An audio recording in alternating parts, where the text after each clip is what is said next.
Hello दोस्तों, आज हम पढ़ रहे हैं प्री बोर्ड परीक्षा 2021-22 कक्षा 10 विज्ञान का सॉल्यूशन है। चलिए देख लेते हैं। ये प्री बोर्ड का हमारा सॉल्यूशन है जो कि मोस्ट है, इसे हमें करना है। प्री बोर्ड ये घर में मिला है लिखने के लिए। चलिए इसके हम डायरेक्ट क्वेश्चन में चलते हैं, आंसर देखते हैं क्या होगा। ठीक, पहला है ये सही विकल्प है। इसमें से 8 क्वेश्चन है, 8 में से हम चलते देखते हैं।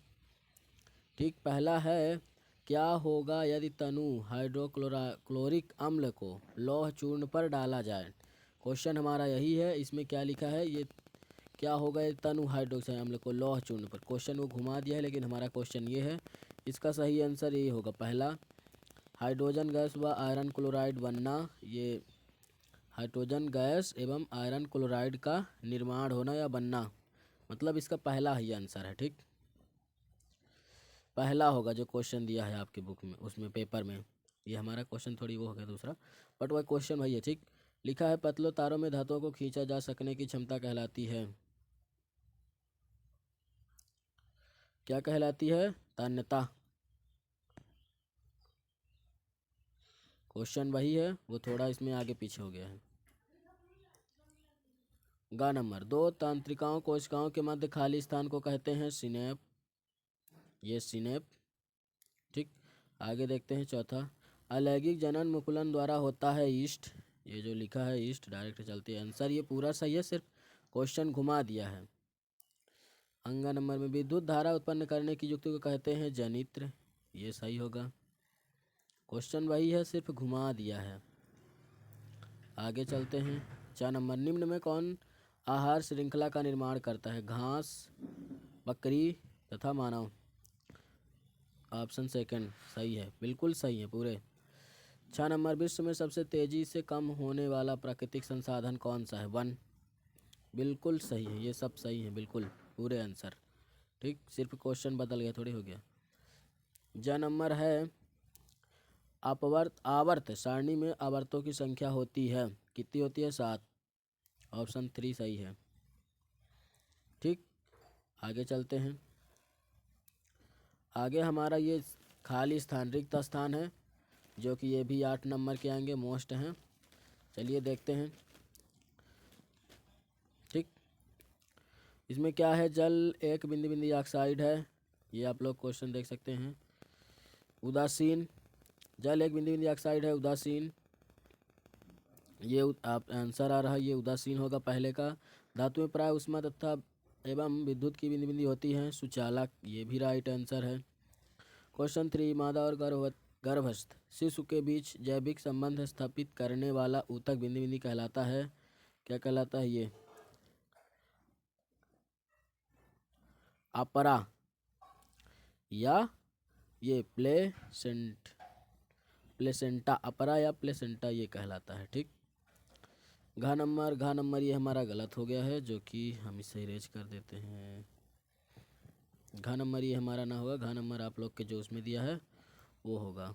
ठीक, घ नंबर दिया होगा, मानव के शरीर में अंडार का निर्माण होता है। ये आप लोग देख सकते हैं, बाकी के मैं इसे डिस्क्रिप्शन में बताऊंगा, अभी नहीं बता पा रहा। ठीक, क्वेश्चन अंगा है, पराग कोश में बिंदु बिंदु पाए जाते हैं। पराग कोश में बिंदु बिंदु पाए जाते हैं, क्या पाए जाते हैं? पराग कण। ये ना होगा, ये है पराग कण, ये वाला ऑप्शन सही है, पराग कण। ये देखिए सही है। कौन सा सही है ये बस नहीं करने हमें, ये घ नंबर नहीं है। घ नंबर आप लोग के उसमें दिया हुआ है, उसका आंसर हम नीचे बताएंगे डिस्क्रिप्शन में। बाकी के पराग कोश में बिंदु बिंदु पाया जाता है पराग कण। ठीक, फिर क्या लिखा है? 4 नंबर में लिखा है, अनुवांशिकी के जनक बिंदु बिंदु हैं, क्या है? Gregor John Mendel. कौन है? ये होगा, ये सिर्फ वो नहीं लिखना, ये 4 चम्मच के लिखना है, ग्रेगर जॉन मेंडल। ये देखिए 4 नंबर लिखा हुआ है यहाँ भी, ये 4 नंबर लिखा है, ये होगा ग्रेगर जॉन मेंडल। ठीक, 6 में चलते हैं। किसी तार का प्रतिरोध उसकी लंबाई के बिंदु बिंदु होता है। प्रतिरोध की लंबाई बिंदु होता है, क्या होता है? अनुक्रमानुपाती। ये राइट आंसर छछत्री यहाँ भी लिखा है, ये देखिए लिखा है छछत्री, राइट आंसर अनुक्रमानुपाती।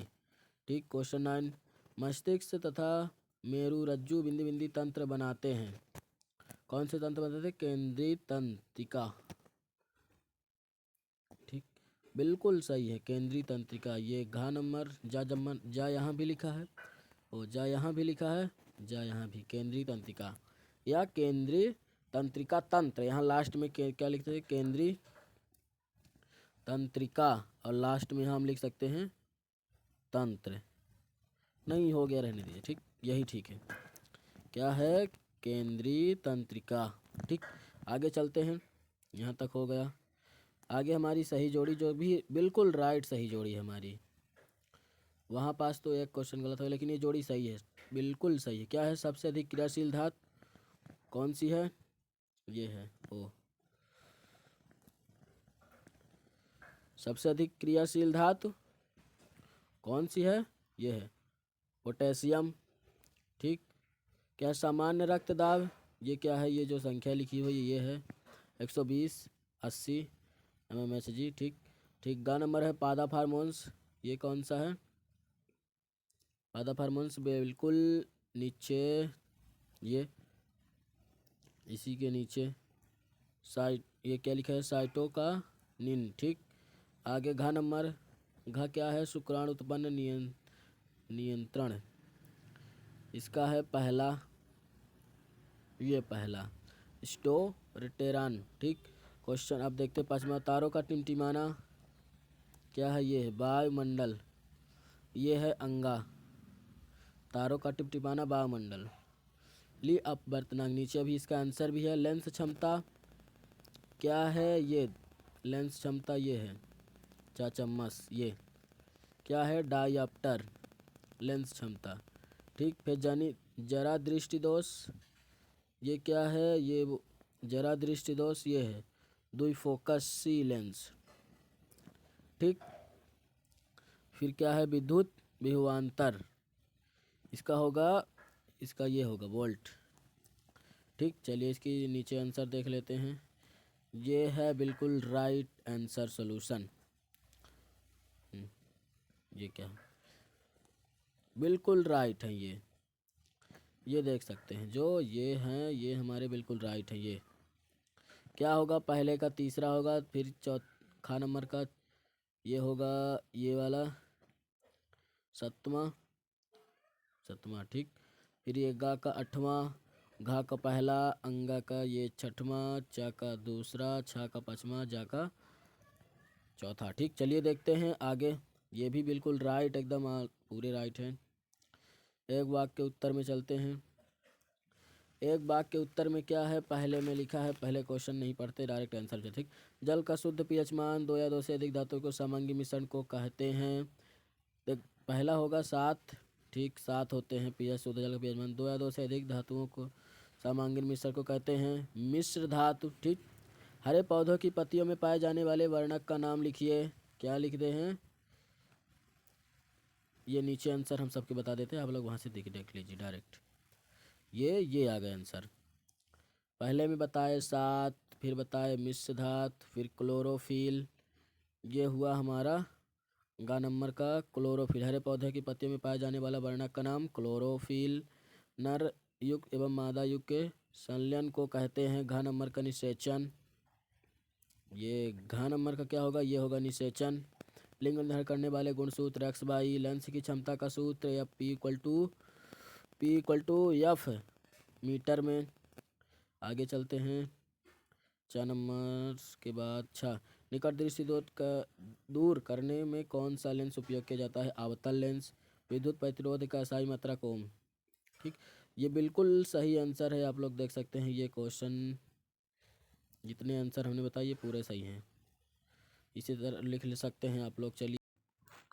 चलिए दोस्तों आगे चलते हैं, देखते हैं ये क्वेश्चन, इसका आंसर। ये जो हमने यहाँ पास बता रहे हैं ये पहले का आंसर है। किसका आंसर है, एक शब्द या एक वाक्य का। चलिए देखते हैं इसके आगे। एक शब्द या एक वाक्य का उत्तर, जो यहाँ पास अभी हमने बताया 7 मिश्र धातु, क्लोरोफिल, ये सब उन्हीं के हैं। निषेचन, एक्स और वाई, पी, जो भी हमने पिछले बताया अभी वही है। इसके आगे हम देखते हैं, ये अब हमारे क्वेश्चन जो है ये हमारा क्वेश्चन 5वां, श्वसन की क्रिया को समाक्षेपी क्रिया क्यों कहते हैं। ठीक, ये हमारा क्वेश्चन अथवा आ गया उसी का। तेल एवं वर्षा युक्त पदार्थों को नाइट्रोजन से प्रभावित क्यों किया जाता है। ये हमारा क्वेश्चन 5वें का अथवा है, जो कि हम उसका आंसर देखने वाले हैं। चलिए देखते हैं। ये आ गया उसका आंसर। तेल एवं वसा युक्त खाद्य पदार्थ पर जब हवा के संपर्क में आते हैं, ये हमारा आंसर है। आप लोग देख सकते हैं इसे। ये औपचारिक होता है, विकृत गंधित हो जाते हैं। ठीक, चलिए देखते हैं अब हम क्वेश्चन 6वां। क्या है अमलगम, क्या है संक्षारण, क्या है। ये दो हमारे दिए हुए हैं, देखते हैं। दोनों हैं क्वेश्चन, अमलगम क्या है और संक्षारण क्या है। ये अथवा है, दोनों में से हमें एक लिखना है। चलिए देखते हैं उसका आंसर। हम संक्षारण का देख रहे हैं, ये हमारा संक्षारण है। क्या है संक्षारण, ये हमें परिभाषा जो कि लिखा है, जब लोहे या लोहे जैसे पदार्थ से बनी वस्तु अपने आसपास अम्ल, आर्द्रता, नमी आदि के संपर्क में आती हैं तब ये संरक्षित होती हैं। इस प्रक्रिया को संक्षारण कहते हैं। इच्छा हो तो आप लोग उदाहरण लिख सकते हैं। लोहे पर जंग लगना अर्थात उस पर लाल भूरी परत जमना, या फिर नहीं लिख सकते तो हम बता देते हैं कितना लिखना है। ये जितने में हमने रेड कर दिया, इसीलिए हम रेड कर देते हैं क्योंकि यहाँ पास हमें इतने नहीं लिखना है। सिर्फ जितने में सिंपल दिख रहा है उतना ही हमें लिखना है, जितने में रेड है उसमें नहीं लिखना है। चलिए देखते हैं आगे।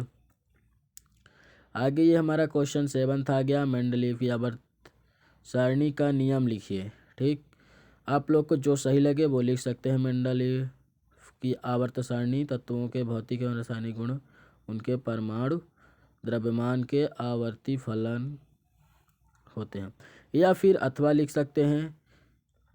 वहाँ नियम, हाँ इतना ही लिखना है यहाँ तत्वों से यहाँ तक, या फिर न्यूक्लियड लिख सकते हैं। न्यूक्लियडेक्स से तत्वों के परमाणु द्रव्यमान के अवरोही क्रम के, ये दोनों जो मतलब आपको एक ही लिखना है, ओनली एक ही लिखना है, दोनों मत लिख दीजिएगा क्योंकि दोनों लिख देंगे तो गलत हो जाएगा। सिर्फ हमें या ऊपर वाला लिखना है या सिर्फ नीचे वाला। अथवा का मतलब यही होता है कि या आपसे ऊपर वाला बन रहा है तो ऊपर वाला कीजिए या फिर अथवा कीजिए, लेकिन हमने आपको दोनों बता दिया, दोनों में से सिर्फ एक करना है, दोनों मत कर दीजिएगा। जो आप लोगों को सही लगे उसे कर दीजिए। चलिए आगे देखते हैं। ये आ गया, धमनी और सिरा में कोई दो अंतर लिखिए। ठीक, हमने अभी ये न्यूक्लियड बताया, अब धमनी और सिरा में कोई दो अंतर लिख ले। आक्सी व अनाक्सी श्वसन में कोई दो अंतर, तो हम कौन सा देख लेते हैं। चलिए देख ही लेते हैं, पता चल जाए। ये आक्सी श्वसन, अनाक्सी श्वसन, ये हमने दो देखा, दो लिखे हैं, दोनों हमें लिख देने हैं। बस इसी तरह लिखना है। पहला है ऑक्सीजन उपस्थिति में होता है, यह ऑक्सीजन की अनुपस्थिति। ठीक, इसमें कार्बनिक पदार्थों का पूर्ण ऑक्सीकरण होता है, इसमें का अपूर्ण होता है। ठीक, आप लोग लिख सकते हैं। हम चलते हैं 9वें में। 9वें में क्या है, कायिक प्रवर्धन क्या होता है। ठीक, ये लिख सकते हैं। उदाहरण में लिखना हो तो लिख सकते हैं, या फिर दूसरा पहले मतलब आप लोगों को इनमें से जितना इच्छा हो, समझ में आ रहा हो उतना लिख सकते हैं। उदाहरण भी लिख लेंगे तो कोई दिक्कत ना होगा। उदाहरण में हमें ये गन्ना, गुलाब, अंगूर आदि इतना ही हमें कर देंगे, 3 ठो तो ज़्यादा सही लगेगा। आवर्धन क्या है ये लिख देंगे, फिर यही लिख देंगे। ठीक, ये अंगूर आदि, इतना तक हम लिख सकते हैं, आप लोग भी लिख सकते हैं। चलिए दोस्तों, ये क्वेश्चन 10वां देखते हैं। 10वें में है, मानव में बच्चों का लिंग निर्धारण कैसे होता है। हमें ये नहीं मिला, इसीलिए हमें ये मंडल के प्रभाविता का नियम लिखिए। जहाँ हमने रेड कर दिया ये हमें नहीं करने हैं, इसीलिए हमने इस तरह कर दिया। हमें सिर्फ यहाँ करना है मंडल के प्रभाविता का नियम, सिर्फ हमें 2 नंबर लिख देना है। ठीक, क्वेश्चन 10वां है, मंडल के प्रभाविता का नियम। ठीक, हमें इतना ही कर देना है बस, इसके आगे हमें कुछ नहीं करना है। क्या लिखा है, जब विपरीत लक्षणों को जोड़े को ध्यान में रख कर क्रॉस कराया जाए तो पहली पीढ़ी में केवल प्रभावी लक्षण ही दिखाई देंगे। तो देख सकते हैं। अब हम क्वेश्चन आगे देखेंगे। क्वेश्चन 11 में ये क्या है, परावर्तन के नियम लिखिए। क्वेश्चन हमारे पास इसमें 2 थे, ये 11वां का आ गया। अभी हमने क्या देखा, परावर्तन के नियम लिखिए। यहाँ भी हमें मिला है, लेकिन अभी हम उसको दिखाएंगे। अभी पहले हम क्या दिखा दिए, अपवर्तन के नियम। ये अपवर्तन के नियम है 2, जो आप लोग लिख सकते हैं। या फिर अगर ये समझ लग रहा है कि बहुत बड़ा है तो हम इसके ऊपर वाले क्वेश्चन मतलब परावर्तन के नियम भी बताएंगे। आप लोग इसे देख सकते हैं, अपवर्तन के हैं, ये किसके हैं, अपवर्तन के नियम। लेकिन अब हम किसके दिखाने वाले हैं, परावर्तन के नियम, जो कि चलिए बस ये आ गए परावर्तन के नियम। प्रथम नियम, द्वितीय नियम, ये परावर्तन के नियम। क्या बोला है, परावर्तन के नियम लिखिए, परावर्तन के नियम, ये हमारे परावर्तन के नियम हैं, जो कि 2 अंक का आएगा। हमें ओनली 2 लिखना है, ठीक। देख सकते हैं आप लोग, आपतित किरण, परावर्तित किरण और आपतन बिंदु पर अभिलंब तीनों एक ही तल पर होते हैं, ये देख सकते हैं। चलिए अब हम क्वेश्चन आगे देखते हैं। ये उसी का एक बार और दिखा दिए, ठीक। चलिए क्वेश्चन 12 में है ओम का नियम लिखिए, जो कि ये है ओम का नियम है। ओम का नियम क्या है, यदि किसी चालक की भौतिक अवस्था में परिवर्तन ना हो तो उसके सिरों पर लगाया गया विभवांतर उससे में बहने प्रवाहित हो के अनुकरणुपाती होता है, या बहने वाली धारा के, ठीक। तो दोस्तों हमने ये ओम का नियम देखा। अब इसके आगे क्वेश्चन अथवा में क्या, अथवा में जो दिया है विद्युत परिपथ का क्या अर्थ है, ये हमें नहीं मिला। आप लोग को एक ही करना है, ऊपर वाला कर सकते हैं ओम का नियम। चलिए आगे क्वेश्चन देखते हैं। क्वेश्चन में क्या है, विद्युत विभव क्या है, ठीक।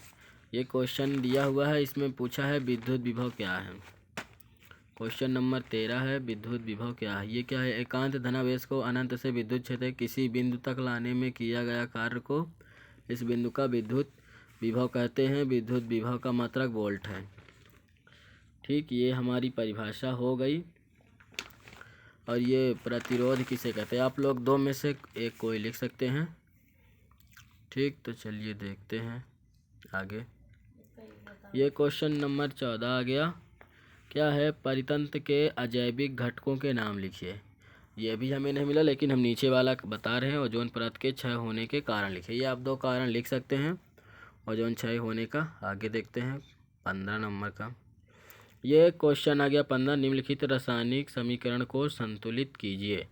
ये जो हमारी जो समीकरण है, ये हम नीचे संतुलित किए गई हैं। यही हमें इसी तरह जो नीचे बना हुआ है, जैसे पहले में है 2HNO3 प्लस CaOH का whole twice AQ equal to CaNO3 का होल 2 AQ। बस इसी तरह करना है। आगे वाला देखते हैं क्वेश्चन उसका। अथवा में क्या है, रासायनिक अभिक्रिया किसे कहते हैं, संयोजन व प्रतिस्थापन अभिक्रिया को उदाहरण सहित समझाइए। तो दोस्तों ये रासायनिक अभिक्रिया दी हुई है, ऊपर किसे कहते हैं बताया गया है, ठीक। ये रासायनिक संयोजन अभिक्रिया है, फिर उसका उदाहरण। ये नीचे आ गए प्रतिस्थापन अभिक्रिया, फिर इसका उदाहरण, ठीक दोस्तों। तो क्वेश्चन नंबर 16 में चलते हैं। क्वेश्चन नंबर 16 में है, सूर्योदय के समय सूर्य रक्ताभ क्यों प्रतीत होता है। ये आ गया उसका आंसर। ये आंसर लिख सकते हैं, यही हमें इतना पूरा लिखना है क्योंकि 3 नंबर में है, तभी ठीक रहेगा। चलिए आगे देखते हैं। टिंडल प्रभाव को उदाहरण सहित समझाइए। उसी का अथवा क्वेश्चन नंबर 16 का अथवा है, टिंडल प्रभाव उदाहरण सहित समझाइए। ये टिंडल प्रभाव लिख सकते हैं, फिर इसके नीचे उदाहरण, घने जंगल, ठीक। आगे देखते हैं क्वेश्चन 17। क्वेश्चन 17 में है, चुंबकीय बल रेखाओं के गुण लिखिए। 3 नंबर का है, 4 दिया, हम चारों लिख सकते हैं। 3 नंबर में है तो हम चारों लिख सकते हैं, सही रहेगा, अच्छा भी रहेगा। इसी तरह हमें लिखना है चुंबकीय बल रेखाओं के निम्नलिखित गुण, फिर डैश करके फिर आगे लिख देना है दोस्तों। अब चलते हैं इसके अथवा में। अथवा है, फ्लेमिंग के दाएं हाथ का नियम लिखिए, जो कि ये फ्लेमिंग के दाएं हाथ का नियम है, देख सकते हैं। और फिर ये दर्शाया गया है। तो दोस्तों क्वेश्चन हम आगे चलते हैं। क्वेश्चन ये हमारा 18 आ गया। 18 का हमने ऊपर वाला नहीं मिला, इसीलिए हमने नीचे वाला अथवा कर दिया। हमें एक ही करना होता है, चाहे अथवा वाला करें या उसके नीचे वाला, लेकिन हमने ऊपर वाला नहीं मिला, इसलिए हमने 18 का ये अथवा लिख सकते हैं। प्रश्न उत्तर क्रमांक 18 का उत्तर अथवा, ठीक। अथवा है ये है उसकी हानियाँ। हानियाँ में हमें 3 हानियाँ लिख देंगे और परिभाषा तो ठीक रहेगा। ये हमें ऊपर का जहाँ हमने क्रॉप कर दिया वो मतलब हमें नहीं करना था, सिर्फ हमें ये हानियाँ लिखना है। क्वेश्चन वो हानियाँ था, हमें ये हानियाँ बस लिखना है, हो गया। ये जहाँ ऊपर रेड कर दिया इसका मतलब हमें ये नहीं करना है। ठीक दोस्तों, तो आगे चलते हैं। क्वेश्चन अब आ गया हमारा 19 नंबर। चलिए देख ही लेते हैं उसका भी। ये आ गया व्यंजक एवं धावक। ये ऊपर वाला भी क्या है कि इसका आंसर पूरा नहीं मिला, इसीलिए हमने इसे उतना ही 2 का है, लेकिन हम इसे नहीं करेंगे, नीचे वाला करेंगे, जो कि हमारा नीचे वाला आंसर पूरा हमें 4 नंबर दिलाने वाला है। जिप्सम से प्लास्टर ऑफ पेरिस कैसे प्राप्त करें, प्लास्टर ऑफ पेरिस के क्या उपयोग हैं। ठीक, ये हमारा क्वेश्चन है, ये हमारा फुल क्वेश्चन आ गया। क्या है, जिप्सम से प्लास्टर ऑफ पेरिस कैसे प्राप्त करेंगे। समीकरण, इसमें समीकरण बोला लेकिन हमारे पेपर में समीकरण नहीं बोला है। क्या बोला है, जिप्सम से प्लास्टर ऑफ पेरिस कैसे प्राप्त करें, प्लास्टर ऑफ पेरिस के उपयोग। हमें ये अपने बनाने की विधि और उपयोग पूरे कर देने हैं। तो दोस्तों ये हमें विधि लिखनी है और उपयोग, जैसा कि हमने बताया। विधि है जिप्सम, इसका सूत्र है ये इतने कैल्शियम ताप पर गर्म करने पर यह जल के अणुओं को त्याग कर प्लास्टर ऑफ पेरिस या अर्ध हाइड्रेटेड हेमी हाइड्रेटेड बनाता है। ठीक, ये जहाँ हमने रेड कर दिया, ये हमारे क्वेश्चन में नहीं था, इसीलिए हमने इसे रेड कर दिया। ठीक, ये हमारे बनाने की विधि बन गई। उपयोग है, हमें उपयोग भी लिखना है टूटी हड्डियों को जोड़ने में। ठीक, बाकी किसका उपयोग आने वाला है। और चलिए देखते हैं। और खिलौना समाजवादी सामान आदि बनाने में, सतह को चिकना बनाने में समाजवादी, और तंत्र चिकित्सा में सांचे बनाने में। ठीक, हमें ये पूरा कर देना है, मतलब जितना इसमें दिया है पूरा इसी तरह हमें लिखना है, तभी जाके हमें 4 नंबर मतलब 4 नंबर मिलेगा। ठीक, अब ये क्वेश्चन 20 है। निम्नलिखित कार्बनिक यौगिकों के संरचना सूत्र लिखिए। क्या है, एथेन, प्रोपेन, ब्यूटेन, एथीन। ठीक, यही हमें दिए हुए हैं, इनका हमें ये संरचनात्मक सूत्र बोला है, इसीलिए हम इसे संरचना सूत्र लिखेंगे। चलिए, ये नाम है, इधर सूत्र है, इधर संरचना, हमें बिल्कुल इसी तरह बना देना है। आगे देखते हैं इसके। तो दोस्तों ये है पहला का एथेन। आगे देखते हैं, जैसे कि हमने बोला ये है प्रोपेन का। ठीक, ये सूत्र है C3H8, संरचना है। ब्यूटेन का है C4H10, और इधर संरचना है ये एथीन का है C2H4। ठीक, फिर इसका अथवा है निम्नलिखित यौगिकों की इलेक्ट्रॉन बिंदु संरचना लिखिए। ठीक, ये हमें संरचना लिखनी है, बनानी है। ये CO2 का हमने ये संरचना बनाया, CO2 की इलेक्ट्रॉन बिंदु संरचना। ठीक, यही हमें बनाना है, यौगिक के इलेक्ट्रॉन बिंदु संरचना लिखिए। संरचना मतलब लिखने के लिए ही हमें बनाना है। ठीक, ये आगे देखते हैं। पहले का है ये संरचना का मतलब यही जो गोले जैसे हैं, बिंदु रख के बना सकते हैं, या फिर पहले जो हमने पहला क्वेश्चन इसके ऊपर वाला बताया उसको भी कर सकते हैं। या दूसरा H2O की इलेक्ट्रॉन बिंदु संरचना। ठीक, ये आया NH3 का। ठीक, NH3 की इलेक्ट्रॉन बिंदु संरचना, या CH4, ये CH4 इलेक्ट्रॉन बिंदु संरचना। ठीक, जैसा कि आप लोग देख सकते हैं क्वेश्चन ये हमारा हो गया पूरा। एक बार और देख लेते हैं इसे, संरचना है तो ध्यान से, ये पूरे हो गए। ठीक, अब क्वेश्चन आगे चलते हैं। क्वेश्चन नंबर 21, मनुष्य के पाचन तंत्र का नामांकन चित्र बनाइए। मनुष्य के पाचन तंत्र का नामांकन चित्र, ये है मनुष्य के पाचन तंत्र का नामांकन चित्र। हमें बिल्कुल इसी तरह बनाना है। ये हम और जूम आउट करके देखते हैं, और छोटा करके, ये बिल्कुल इस तरह का आ गया।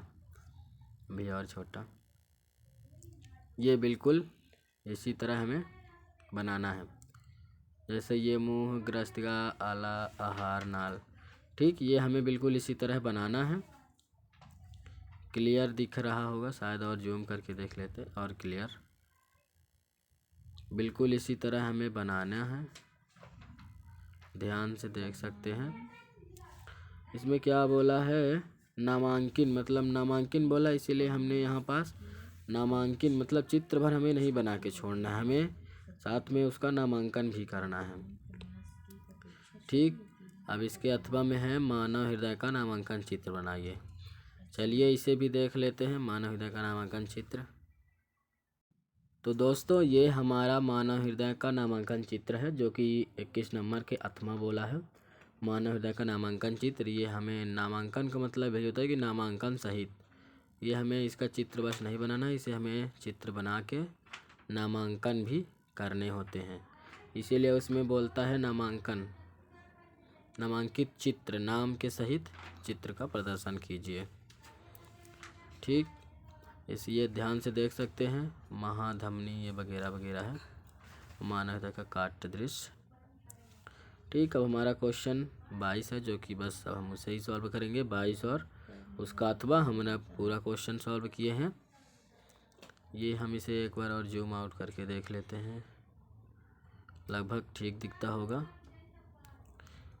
ये अगर कहीं नहीं समझ में आता तो आप लोग इसे गूगल में सर्च करके इसका डायग्राम देख सकते हैं, वहाँ पास बढ़िया दिखेगा तो क्लीन रहेगा। ठीक है, मानव हृदय का चित्र है। आगे देखते हैं, ये अब क्वेश्चन इसका 21-22 देख लेते जल्दी। 22 और उसका अथवा। चलिए क्वेश्चन ये हमारा 22 आ गया। किसी अवतल लेंस की फोकस दूरी 15 cm है। बिंदु को लेंस से कितनी दूरी पर रखें कि इसके द्वारा बिंब का लेंस से 10 cm मतलब सेंटीमीटर दूरी पर प्रतिबिंब बने। लेंस द्वारा उत्पन्न आवर्धन क्षमता भी ज्ञात कीजिए। इसमें हमें ये क्या दिया है, प्रतिबिंब की दूरी दी हुई है v = -10 cm। माइनस ये इसके अनुसार लगाया गया है, सूत्र के अनुसार।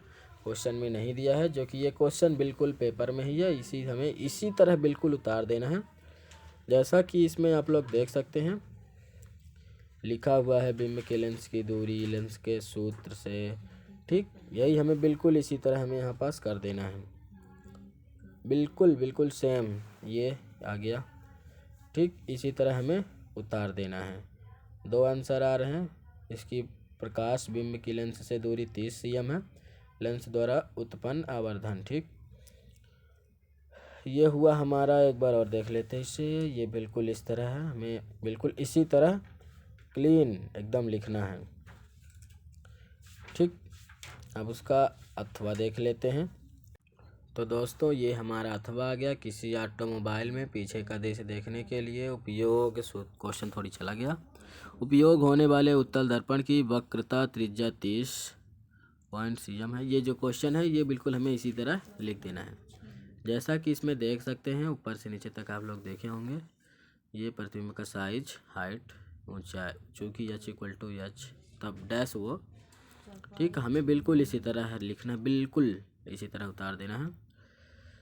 तो दोस्तों धन्यवाद वीडियो देखने के लिए। अब हमारे चैनल में और वीडियो आएंगे प्रश्न बैंक के, तब तक के लिए चैनल को सब्सक्राइब कर लें, लाइक शेयर कमेंट कर सकते हैं। और हमें जो एक क्वेश्चन नहीं मिला है उसका हम डिस्क्रिप्शन में आंसर बताएंगे। तो दोस्तों धन्यवाद।